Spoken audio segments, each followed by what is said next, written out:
சேலம் சமையல். இன்னைக்கு நம்ம வீடியோல சூப்பரான பெப்பர் சிக்கன் எப்படி பண்றதுன்னு பார்க்கலாம்.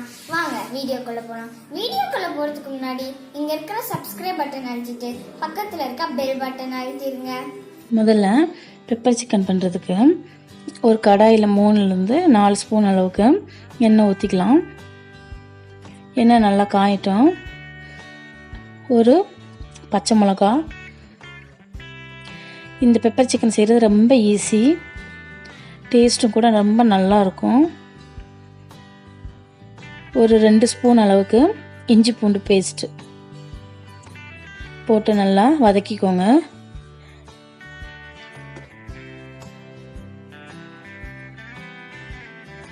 ரொம்ப குறைவான திங்ஸ் தான் இதுக்கு, ஆனால் டேஸ்ட்டுமே ரொம்ப நல்லாயிருக்கும். இப்போ இந்த இஞ்சி பூண்டு பேஸ்ட்டு நல்லா வதங்கிடுச்சு.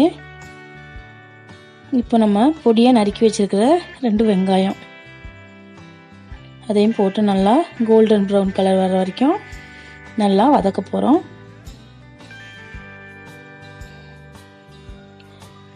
இப்போ ஓரளவுக்கு வதங்கியிருக்கு. 1 டீஸ்பூன் உப்பு போட்டுக்கலாம். உப்பு போட்டு நல்லா வதக்கலாம்.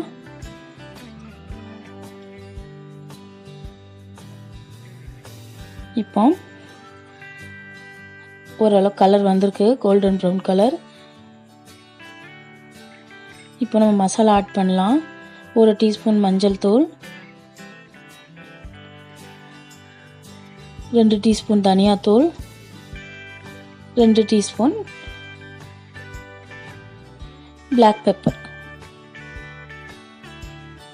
இப்போ கொஞ்சமாக நம்ம ஆட் பண்ணியிருக்கோம், 2 டீஸ்பூன் பெப்பர் ஆட் பண்ணியிருக்கோம். அப்புறமா சிக்கனில் வெந்ததுக்கப்புறம் இன்னும் நம்ம 2 டீஸ்பூன் ஆட் பண்ணிக்கலாம். இப்போ இந்த மசாலாலாம் பச்சை வாசனைலாம் போயிடுச்சு. இதில் வந்து நம்ம தயிர் சேர்த்துக்கலாம். 1 கப் தயிர் எடுத்துக்கலாம்.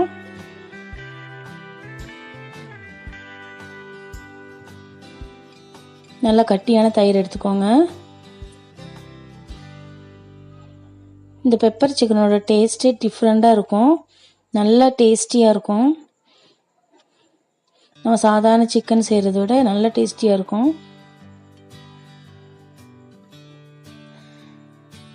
இதில் வந்துட்டு இந்த மசாலாலாம் சிக்கனில் நல்லா பிடிக்கிற அளவுக்கு நம்ம வந்து இந்த கிரேவியை ரெடி பண்ணோம். அப்போ நல்ல டேஸ்ட் வரும்.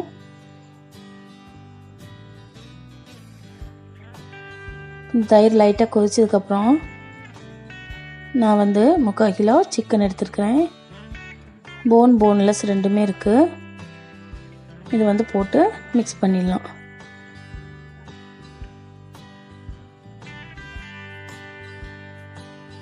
இந்த சிக்கன் இதுலேயே நல்லா வேகட்டும். தனியாக தண்ணியெல்லாம் ஊற்ற தேவையில்ல, இதுலேயே நல்லா வெந்து வரும். நல்லா மிக்ஸ் பண்ணிக்கிட்டே இருக்கணும். மூடி வச்சு நல்லா வேக விடணும்.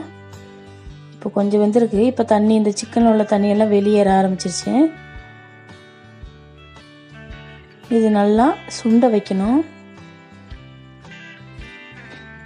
நல்லா மூடி வச்சிடலாம். இப்போ பாருங்கள், 3 to 5 மினிட்ஸ் ஆகிருக்கு. ஆயிலெல்லாம் வெளியே வர ஆரம்பிச்சிருச்சு. நமக்கு சிக்கனும் ஓரளவுக்கு நல்லா வெந்திருக்கு.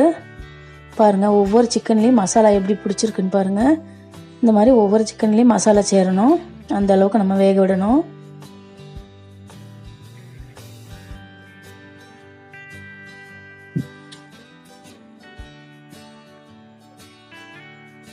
இப்போ வந்துட்டு நம்ம கருவேப்பிலை 1 கை போட்டுக்கலாம் ஃப்ளேவருக்காக. அவங்கவுங்க காரத்துக்கு ஏற்ற மாதிரி பெப்பர் சேர்த்துக்கலாம். நான் ஆல்ரெடி 3 ஸ்பூன் சேர்த்துருக்குறேன். இப்போ 1 ஸ்பூன் பெப்பர் சேர்க்குறேன். இது வந்து நல்ல பிளாக் கலரில் வரும். இப்போ இது இன்னும் கொஞ்சம் நல்லா சுண்டி வரும்போது இது நல்ல பிளாக் கலரில் வரும். காரம் நீங்கள் நல்லா சாப்பிட்றீங்கன்னா இன்னும் 2 டீஸ்பூன் வேணால் சேர்த்துக்கலாம். உப்பு பார்த்துட்டு உப்பு தேவையான அளவு மறுபடியும் போட்டுக்கலாம். பாருங்கள், இப்போ நல்லா சுண்டினோன்னு பாருங்கள் கலர் வந்திருக்குது. நல்லா அந்த தயிரெல்லாம் நல்லா வற்றி எண்ணெயிலேயே நல்லா சுண்டிடுச்சு. பாருங்கள், பார்க்கும்போதே எவ்வளோ சூப்பராக இருக்குன்னு. இப்போமே சாப்பிடணும் போல் இருக்குது. பாருங்கள், நம்மளோட பெப்பர் சிக்கன் சூப்பராக ரெடி ஆகிருக்கு. எல்லாம் ஒரு ஒரு சிக்கன்லேயும் மசாலா நல்லா பிடிச்சிருக்கு. இந்த மாதிரி ஃப்ரை பண்ணி எடுத்துக்கோங்க. இது வந்து சாப்பாடு, தோசை எல்லாத்துக்கும் சாப்பிட்லாம். நல்ல காம்பினேஷன். பெப்பர் போட்டிருக்கனால அந்த குளிர்காலத்துக்கு நல்லாயிருக்கும். பாருங்கள், நம்மளோட சுவையான பெப்பர் சிக்கன் ரெடி ஆயிடுச்சு. நீங்களும் உங்கள் வீட்டில் ட்ரை பண்ணி பாருங்கள். மறக்காமல் எங்களோட வீடியோவுக்கு கமெண்ட் அனுப்புங்க. சப்ஸ்கிரைப் பண்ணுங்கள். தேங்க்யூ.